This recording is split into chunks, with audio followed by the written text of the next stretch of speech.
All right, what's up, everybody? I know this is a little bit of a late video getting out. It's been quite a busy week, been doing a lot of traveling. I was over in Europe for over a week, so that's why I got a beret on today instead of a NASCAR hat like I normally do. But nonetheless, wanted to still get out a Bristol picks breakdown video for everybody. So we got 500 laps tonight, which is a lot. So dominator points are going to be extremely important. Trying to figure out who those lap leaders are going to be, trying to get those lap leaders in your lineup is really going to be the main focus for tonight. This is one of my favorite races of the year. I know the next gen car historically, at least with the small sample size that we have, and the new Bristol versus the old Bristol maybe isn't as hyped of a race or as exciting of a race as it used to be, but I'm still excited nonetheless. And I think with 500 laps too, you can really get interesting, different lineups. You can really get to a lot of different plays today. So again, 500 laps could be very, very high scoring, trying to get a combination of lap leaders, dominator or place differential upside plays, drivers who have place differential upside in addition to potentially the ability to lead laps. So who are some of those drivers that we want to target today? So first and foremost, you get Kyle Larson there. He was very fast in practice. He does start dead FL. He starts dead last. So he's not going to lead you any laps early on in this race. So I will say, if you are playing Kyle Larson, and I think a lot of people are going to be playing Kyle Larson tonight, just make sure you pair him with a driver who starts a little bit forward, closer to the front of the field, who can lead you some laps until potentially Larson can take over. Even if Larson doesn't hit, lap leading upside, he's probably going to pick up some fast laps at some point in this race. And he's going to give you a ton of place differential upside. So Larson's going to be extremely high owned, for good reason. And then from there, we go to the front row and you kind of have a coin flip again. You got Denny Hamlin versus Christopher Bell. For me, I'm going to lean more on Denny Hamlin as being the early lap leader. Probably Hamlin and Byron are going to be the way that I'm building personally, but I'm not afraid of Bell either. I'm high interest in all three of these drivers. I think Christopher Bell, there might be some hesitation to play there from the general public just based off of the last couple of previous times that we've seen Christopher Bell start on the pole and just things have not gone his way.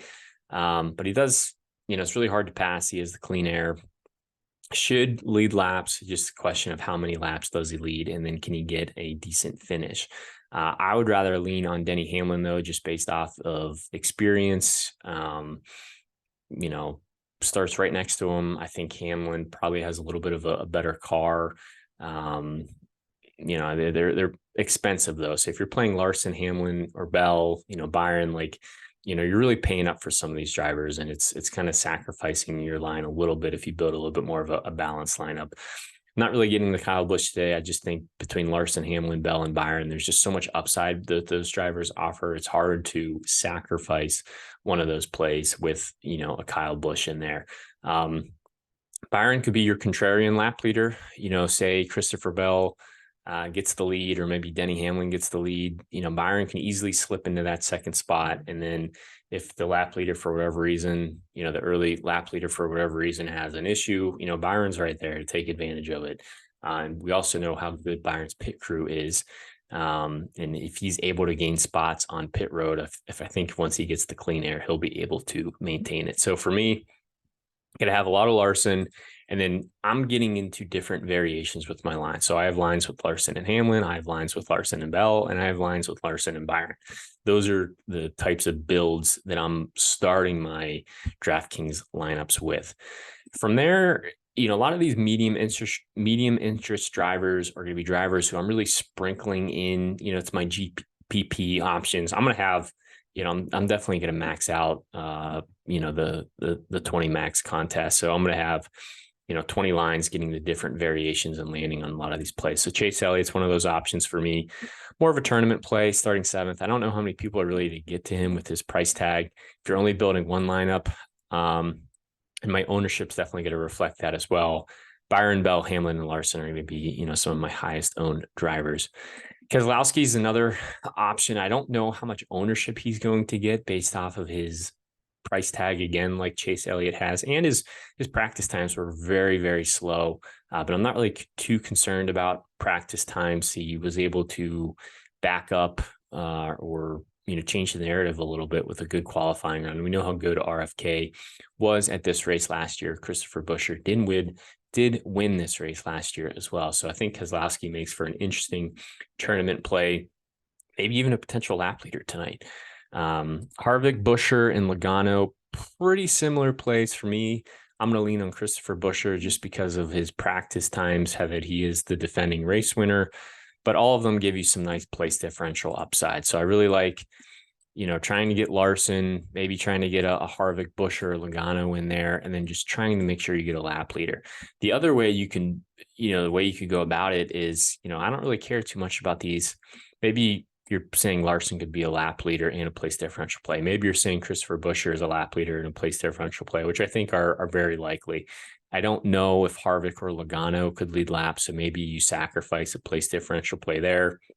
Try to get to Keselowski, try to get to Elliott, maybe try to get up to Byron, or pay down for another, potential lap leader that you might see.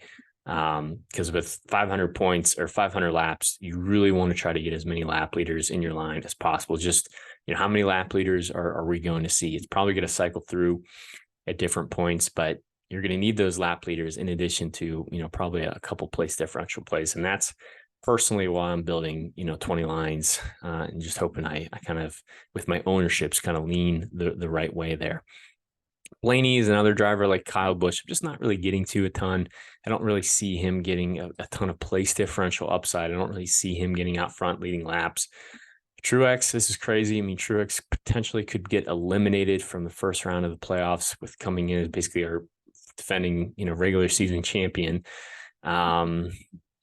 Starts fifth. It wasn't that good in practice, pretty cheap as well. The Draftkings, for whatever reason, doesn't think he's going to score very well.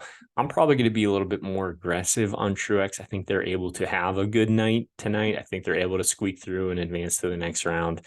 But I can understand if you were a little hesitant to play Truex with the issues that he's been running into the last couple of weeks.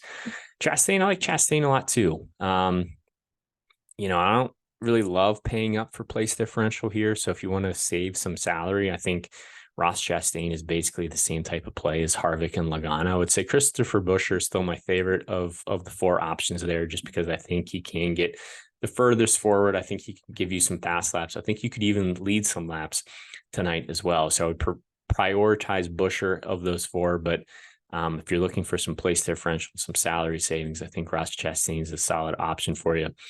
Reddick, Wallace, and Gibbs, I have basically a blanket thrown over all three of these drivers. I think probably they're going to be runs very similar tonight. Probably one of them is going to have an issue. But, they're all kind of GPP options. Gibbs was really fast in practice. Don't know if that could potentially spike his ownership a little bit. I don't know if he can maintain that type of pace for 500 laps. Reddick would probably be my favorite of the three, but he won, last week, so he's locked in. Bubba Wallace is kind of on the outside looking in, underneath the playoff, cut line there. So he has, or the elimination cut line, I should say. So he has a risk of potentially getting eliminated, maybe some pressure there, but I'm still going to have ownership to all three of them. I wouldn't play two of them together. I probably wouldn't play three of them together, but maybe sprinkling one or two of them into, some of your lines, I think is a good option. I also like Alex Bowman a lot too. I'm probably gonna have a little bit more Bowman in the field.